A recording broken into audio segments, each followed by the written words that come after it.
The story begins with a kid walking through the mountains and reaching the top. He uses a telescope to see children playing together on another mountain. Suddenly, he listens to the branches snapping sounds coming from his back. It means someone is coming to get him. He becomes cautious and takes small steps to go back. When he starts running, expectedly someone also starts following him. And judging by its sounds, it seems like it's a monster. Just when this kid crosses a white line, that monster stops tracking him and quickly returns to the jungle. The line is drawn at a distance of 8,000 feet from the ground level. The kid goes back to the town where his father, Will, immediately notices he is coming from the dangerous zone. Will takes his kid to lecture him that he must not cross the line at any cost. He is living on a ventilator, and running for a mile takes a high toll on his lungs. Later, Will goes in a jungle with a girl, Katie, to hunt and capture a deer to fill their bellies. On their way back, Will sees a girl, Nina, working on making sniper bullets. She fills her gun with these bullets and fires at a target board hanging in her shop. One night, working in the room, Will listens to the sounds of his son struggling to breathe. They are running out of oxygen filters, so Will quickly gives him a shot instead.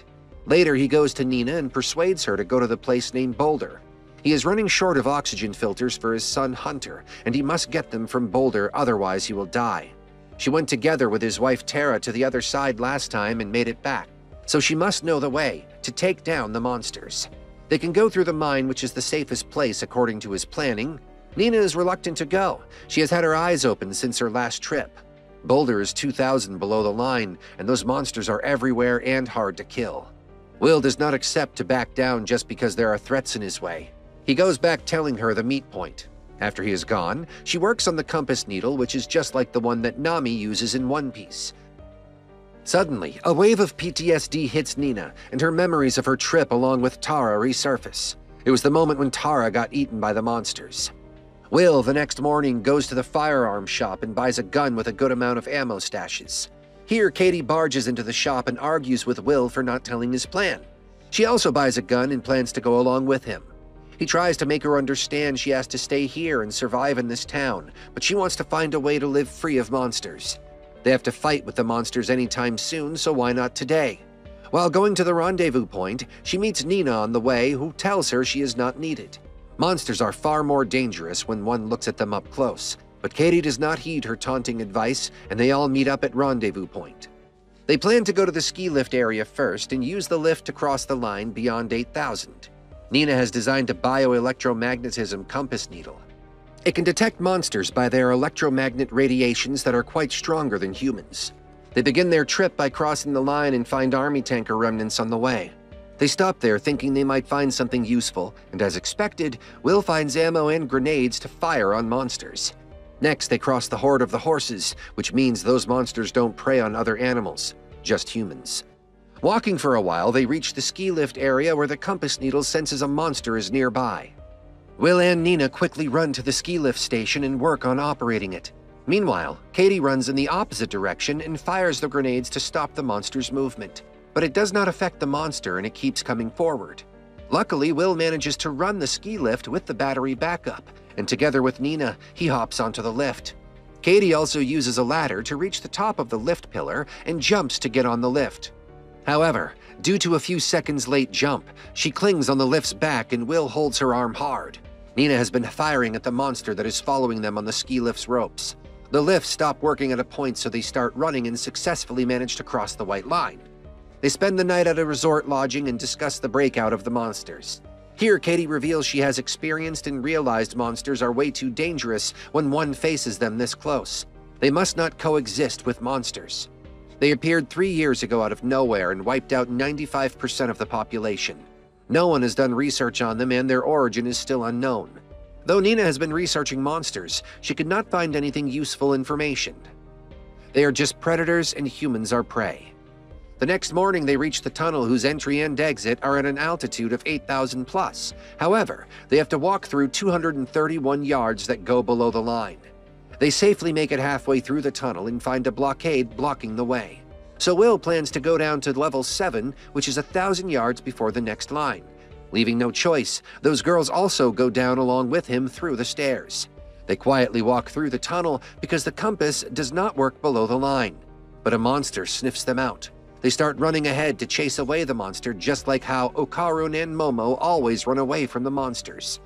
They make it out to a small hole, but the monster runs rampage and directs its tentacle, which is a carbon dioxide sensor.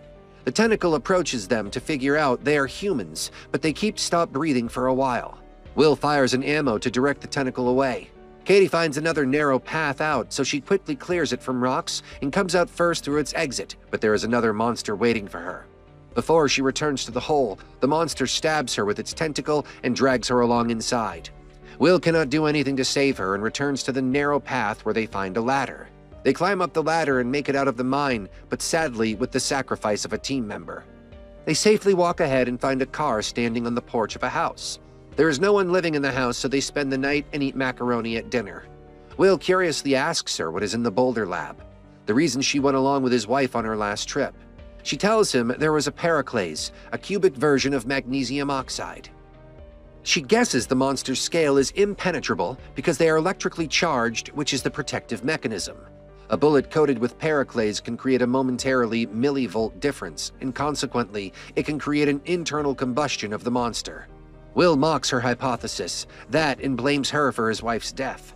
She went to Tara and filled her with useless ideas. Tara believed her because she was ready to do anything for her son and got herself killed in the end.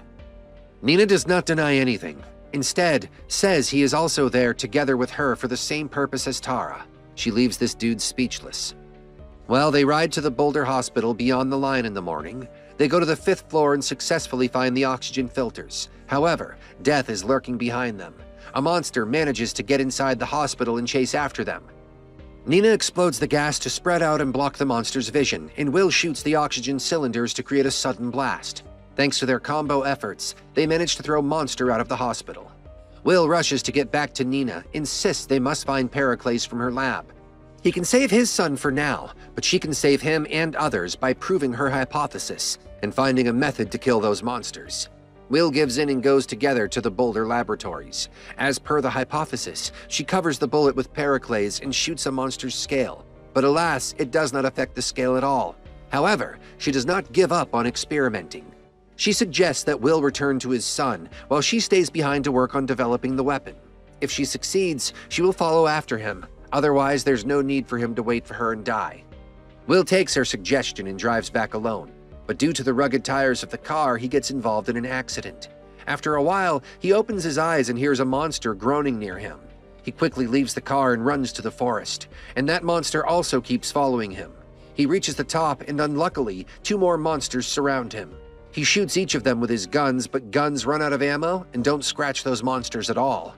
When he finally gives up any hope, Nina pops up with her innovative bullet. She fires each monster and explodes them one by one completely. They see these monsters don't have flesh, but they are made up of the mechanical parts. Nina guesses the machines are programmed. That's why they don't go beyond the 8,000. They safely make it back to their refugee home, where Will meets his son who has been patiently waiting for his dad. Later, Nina raises the pirate flag and everyone from the other mountains takes its notice. It's the declaration human beings have found a way to take down these monsters. The monsters who have reigned over the world for 3 years and taken the lives of beloved ones. All of them gather together and create those bullets in a bulk amount. In the end, the story ends with the hunter team that goes on another trip and blasts each monster in sight as it's a firework in the ground.